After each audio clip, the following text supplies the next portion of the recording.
FBI has established that high Republican officials had ordered a major political campaign of spying and sabotage to reassure President Nixon's re-election this year. Party loyalty and personal affection and precedents of the past must fall, I think, before the arbiter of men's action, the law itself. No man, not even the President of the United States, is above the law.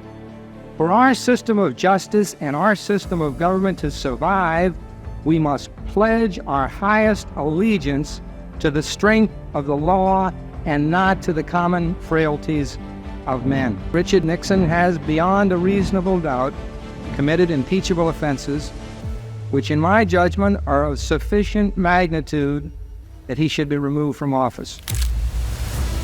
Now, that announcement was met with a great deal of criticism from friends, from government officials, from colleagues in Congress. But it's impossible for me to condone or ignore the long train of abuses to which he has subjected the presidency and the people of this country.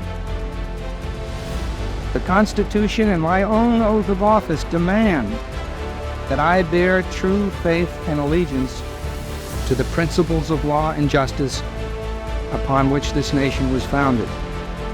And I cannot, in good conscience, turn away from the evidence of evil that is, to me, so clear and compelling.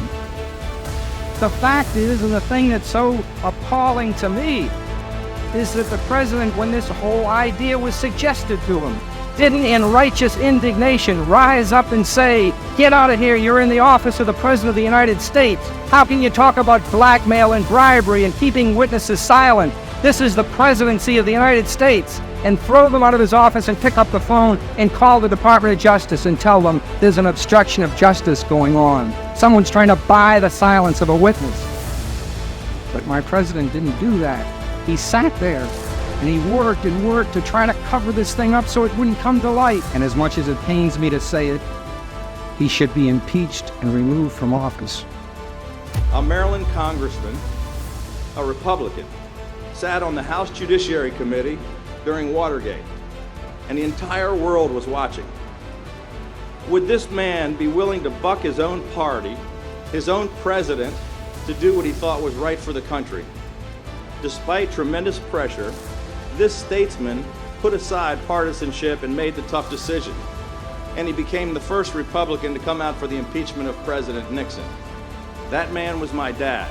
And Dad put aside party politics and his own personal considerations in order to do the right thing for the nation.